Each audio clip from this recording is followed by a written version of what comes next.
Hello, everyone, and welcome to the APS Building Regulation Series. This is the Q&A for assuring and evidence in compliance and storage information. As always, I am joined by Mark Snelling and Andrew Leslie. Just to let you know, these Q&As are always recorded separately and they are put on our YouTube channel. They are accessible to everyone because we kept going over the time. Some blame Mark. I blame Mark. It's Mark. Mark likes to talk, so these Q&As take a little bit longer.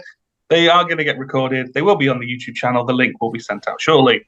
While you're thinking of questions, feel free to just go through the poll. It takes 45 seconds. If you don't like the questions, just skip through. And we're going to start the Q&A now. So, Mark and Andrew, Avatar asks, is there an industry standard or best practice for the electronic system for building information?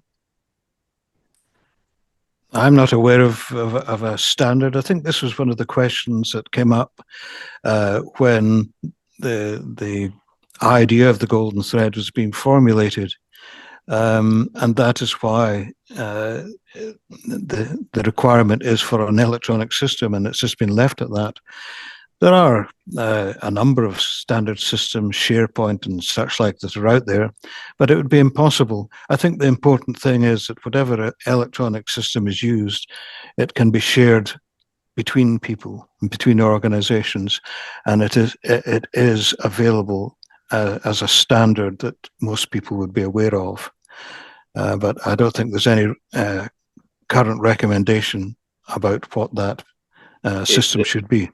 The regulations are very, and the guidance is very deliberately neutral on it, because it can go from anything from SharePoint, and actually a surprising number of people are using SharePoint, through to the systems that we've talked about, Viewpoint, and then through to other bespoke systems, which may or may not achieve what you need to. You need to think very hard about. The one thing I've said, and I'll say again, is that when you're creating documents and systems, you need to think about processes. Think about what your processes are.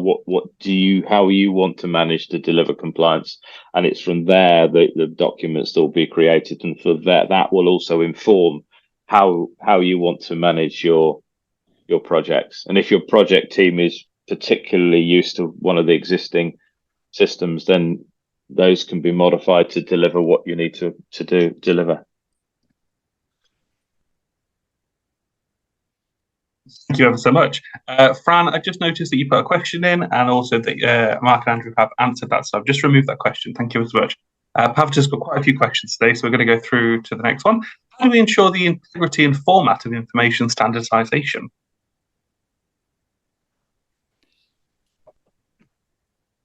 Again, that one. How do we ensure the integrity and format of information standardization? I have no idea how to. I'm part of various collaborative projects on data management. I don't think I think it's. No, I can't. I really can't. I'll have to go away and think about that question and write what the answer is. I couldn't. It's one of the very few ones that's completely floored me. I don't know the answer to that question. Always good to see. It's always good to see. We like a challenging question here at APS. Okay. Did you want to take a stab at it, Andrew, or should I move on to the next question? No, I'll wait to hear from Mark. We'll see what Mark says. Chanor asks, are you implying that the information requirement is moving to having a BIM system? Well, I don't think that the industry can be forced to use BIM. I think many people would like that to happen, and it is certainly moving in that direction, particularly with larger practices and larger contractors. I think the answer to the question is no, you can't be that prescriptive. Well, when I was thinking about the last question, I'm involved with NEMA and various other collaborative projects on collecting data together. And we are talking about building information management rather than models nowadays. There are models, but even where you have a model, it's very difficult to somehow stick all of this information to the model in a way that makes that model usable and accessible. So we are talking about the management of organization. I'm doing quite a lot of work with Uniclass relating to the golden thread and mapping across working with the organization to make sure that if there is a requirement for a document or piece of information within the Building Safety Act, that there is a Uniclass code for it. And so I think deciding how to structure information around document, it's a really complex thing, and it's not that I don't know. It's just I don't know how to answer the question. It relates to any particular project, and that project has to look at those arrangements. We're working with a very big one at the minute, which is where that diagram comes from, and it's saying, how do you want to structure your data? We think you could go with Uniclass. That's a good structure of your data. But you might not want to do that. You might have a lot of embedded other codes.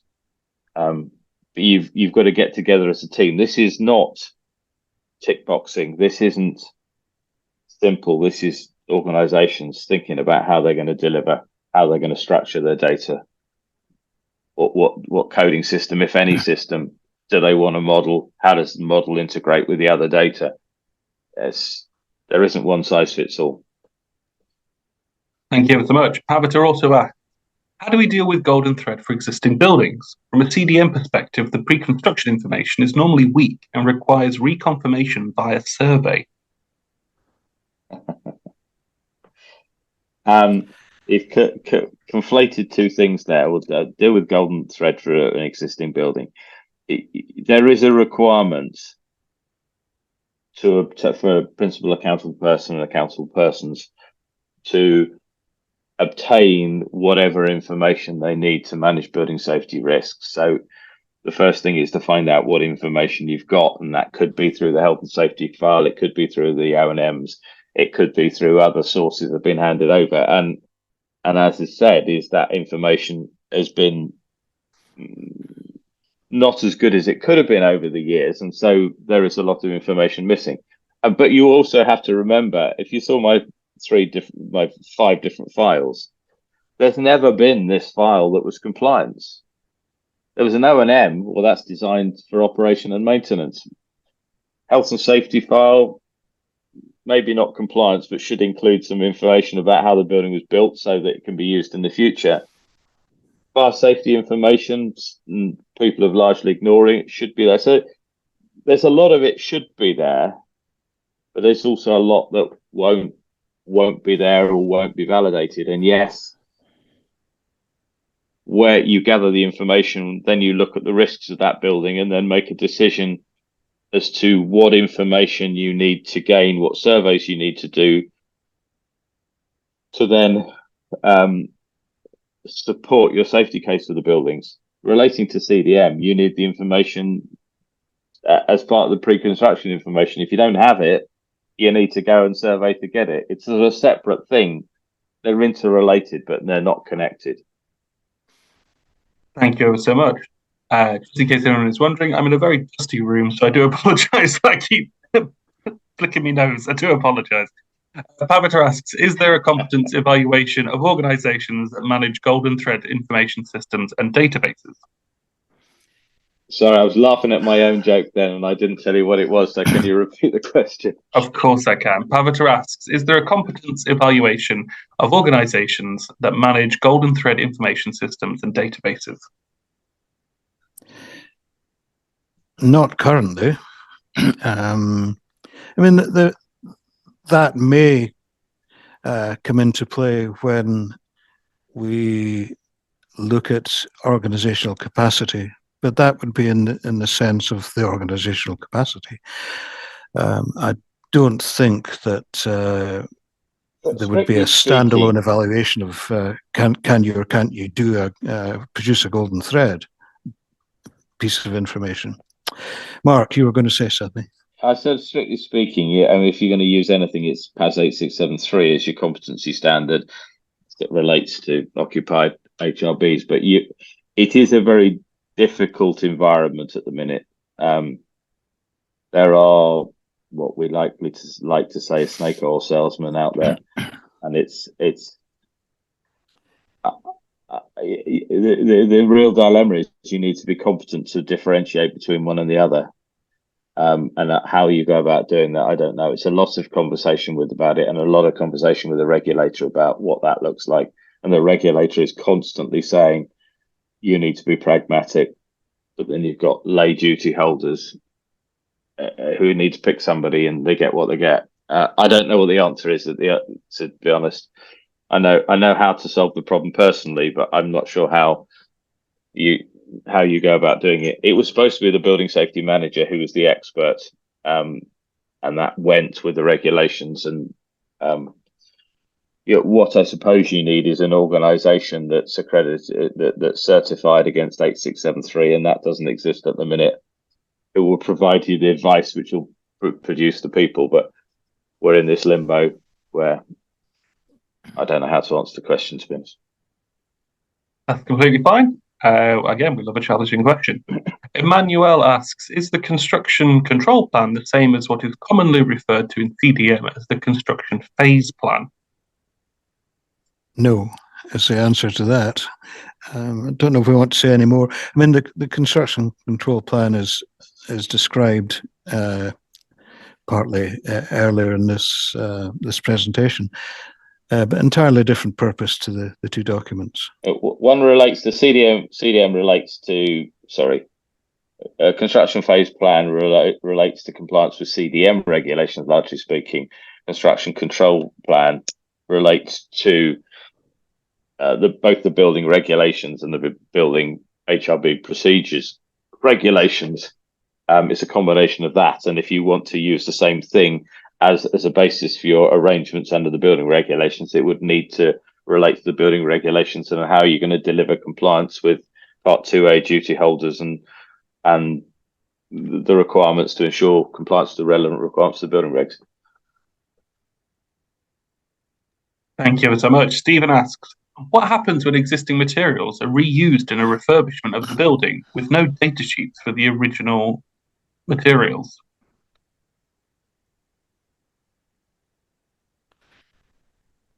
I say they reuse. I would hope they're not reused. I would hope they're left in place, and that's problematic. And you need to, if nothing else, from a fire safety point perspective, the fire risk assessment should inform whether you need to do something about those existing materials. So that fire risk assessment would inform whether you need to alter stuff. So you need a fire risk assessment before or during to deliver a consistent outcome. But I hope you wouldn't reuse any materials, and if you do, you need to validate them.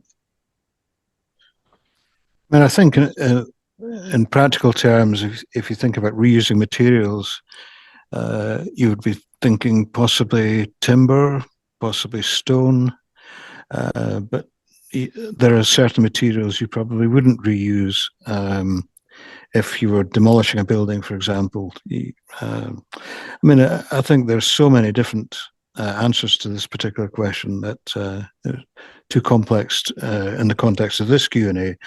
But stone and timber, well, I mean, the measure of their usability is whether or not they have the structural integrity to be used. And the different ways of looking at this.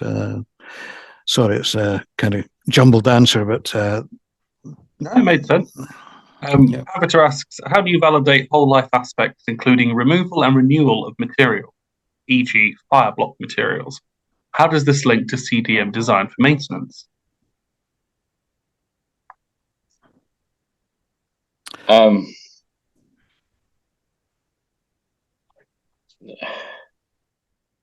do you validate it? I mean, it's going through that validation process, isn't it? And I think if you're thinking, I'm just trying to come up with a scenario in my head. So if you've got something that is on that project that we use those fire stopping materials, what we recognize that over a lifetime of a building, it was likely you were going to need to change services or add additional services. So we went for fairly bespoke designed fire safety letterboxes above the doorways into every residential unit. So we knew where the services entered those buildings, and that there was a mechanism for being able to take out the core material and replace it without destroying the surrounding wall. So things were designed specifically for dealing with this future-proofing of the building. So that sort of thing is, one would argue, all part of the CDM part, where it integrates with the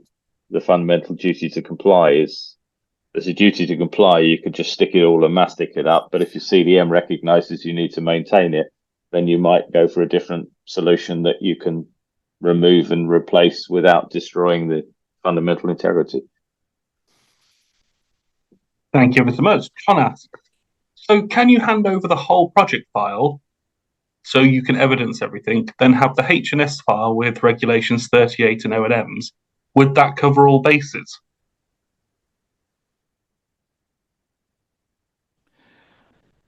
No, because there was 5 files, wasn't there? I don't how you I haven't said there's 5 files. I've just, for a sense of distinction, said there's 5 files, and that first file is what I believe is this evidence of compliance file, because I think that is a new concept, so I've made it distinct. You've got the health and safety file, statutory duty. A lot of the information you'll find will be back in the evidence file. You've got regulation 38, fire safety information. Again, a lot of the information will be in that other file, but some of it will be distinct. You've got operation and maintenance manuals. There's a reason for those, because that's information that some of it's required for statutory duties, certainly relating to high risk buildings, and some of it isn't. And then you've got a statutory golden thread to be handed over in occupation that includes at least 3 components. One of those being, the building controller completion certificate application, or the completion certificate application under golden thread. It's the BFLO information, and it's the queue building information and registration information. So those are 3 elements to that. So mix it up any way you like, but those are the things you've got to try to achieve within it all. If it's an HRB, and if it's not an HRB, you can ignore the bit that relates to golden thread and just focus on assurance, health and safety file, fire safety information if the fire safety order will apply to that building, and then O&Ms. There you go, simple. Peter asks, how do you deal with information management of post-completion projects where other contractors and designers may make core changes or impact multidisciplinaries? It's a client call. The client's going to have to make up their minds how they want to manage it. There's a statutory duty in HRBs to manage the golden thread, isn't there? So, and to keep it up to date, accurate, etc., etc. There's a lot of really good sense in. Whilst I think, speaking out of turn here, but whilst I think a lot of what's come along relating to high risk building is a sledgehammer to crack a nut, I think safety cases is, in my view, a stage too far, but that's a personal opinion. But a lot of the processes that are brought in, certainly relating to construction, are very, very sound. If you apply them at an appropriate level to your project, change control, why wouldn't you? Processes for checking competence, why wouldn't you? It's a statutory duty, why would you do it? What are the processes you will follow to ensure the design compliant, the building's compliant? Why wouldn't you do that? They're all sensible things. Andrew? Makes sense. No. Okay, Andrew, I'm going to jump in. Are you asking me a question? Well, I mean, yeah. I will just jump in then. What Mark said is, of course, absolutely correct. I mean, basically, it's not all that different to a quality management system. Yeah, that's what I was going to say. So Terry asks, if the design is being developed only partially, i.e. to REBA stage 3 plus, and the contractor's design team are to develop stage 4, is the partial file 1, building regs, and file 3, fire safety, required to be collated for passing on to the contractor's team, even though design is only partially developed or just the golden thread information. Could you clarify? I'm slightly worried that what I'm trying to say to you is indicatively, this is the parcels of information and how they break up. I'm not telling you it's the answer. I'm saying that there are parcels of information. Now, how you formulate those parcels, it is unarguable. If you hand over a partially developed design, you need to provide information to the next design team. You need to do that in a way that protects yourself in evidencing clearly the steps you've taken for compliance. And the client needs an overarching view to make sure that there are suitable arrangements that take that information and pass it to D&B contractor and doesn't go, oh, it's in the D&B contractor's hands now, I can largely ignore it. Because they can't, because their arrangements apply to it, and they need to make sure they get a compliant building that they can sign for at the end. So there needs to be a process, and what that process looks like is particular to every contract type, every project type. The client needs to work out what that looks like with the advice of the design team and saying, how are we going to hand this information over from stage 3 to the D&B contractor? What does that look like? What arrangements are in place to hand over information, to validate information from that point onwards? Awesome. Okay, bit of a fun question. We can choose not to answer if we don't want to. John asks, not sure of when you are not in charge of the design of the project, you can be a PD, BSA. So what is the point of the APS register? The REBA register is obvious as their members are most likely to be the PD, BSA. Well, we're talking about the Principal Designer Building Regulations. APS register is open to all designers of any design discipline. The RRBA register is only open to their own members. So on the first point, the PD building regulations will be in charge of the design of the project. They needn't necessarily be an architect. So the APS register is open to a much wider number of designers who will be taking charge of designs on their projects and will be acting as principal designer building regulations. I've been speaking to a number of tier 1s who are starting to realize that actually where they are design and building, they have design managers who are effectively controlling that design, then they are effectively the PD under the building regulations, and to do anything else creates them and everybody else with a real problem. They can't have their cake and eat it. They can't appoint an architect and then go, I don't want you to do this. I want you to do something else. Well, they can say that, but then they create their own problem in that designer would say, well, I'm the statutory duty holder. This is what I'm going to do. And this is all I can sign off. Thank you so much. Timothy asks, have the legislators missed a trick in not making construction control plans and the golden thread / digital assurance record a requirement for non-HRBs? In CDM terms, this is like not needing construction phase plans and H&S files under CDM, which was the case under early versions of these regulations. Having explicit requirements would make it easier to explain to clients. What are your thoughts? The regulator has a real, and the department and therefore the government have a real dilemma with this. How do you achieve proportionality? Now, I can read into stuff and say to you, look, it looks like to me that this would, you've got to have suitable arrangements. And I think suitable arrangements could look like this. That's what I believe it looks like. And you could take the same juice and do that, but to actually mandate it and create a whole level of bureaucracy that will be wholly misunderstood, people will go, oh, look, there's one for an HRB. I want that. That's a good template. I'll create that. And then you've created a world of bureaucracy that was never intended. So I'm just indicating that the structure of it and the intent of it seems to sit in the direction I would want it to be. I'm not, but I understand that there's a real problem with achieving both proportionality and compliance. And they're effectively saying, risk owner, the person who creates the risk, the client, is the one that makes that call. Except in an HRB where they believe the risks are significant and they're going to mandate the process. Andrew, any comments? Well, I think the comment I'd make here is that the definition of higher risk buildings is very focused. There are very many other building typologies that are also high risk buildings and will require the same robust approach to record keeping as required in the golden thread, for example.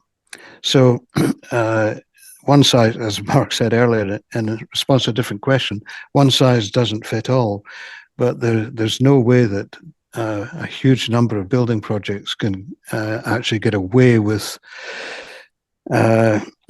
compliance and assurance if it doesn't keep proper records. Thank you ever so much. And on to our final question, and then I'll wrap it up after here. Rupert asks, not seen the name Rupert in a while, that's a good name. Rupert asks, listed building conditions compliance can lead to building regulations degradations. Is there any liability on the part of listed building compliance authority regarding building regs compliance? That's a no from Mark. Do you want to counter that, Andrew? So it's a no. Double no. When I say derogation, you need to come up with a solution that's compliant somewhere along the line, and that's where we are, and you have to account for that. And if there's a building regulation requirements, you make a call on it, what you think is compliant.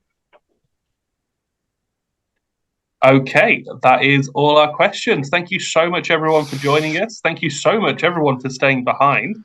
I realised this has gone on a little bit longer than it should have,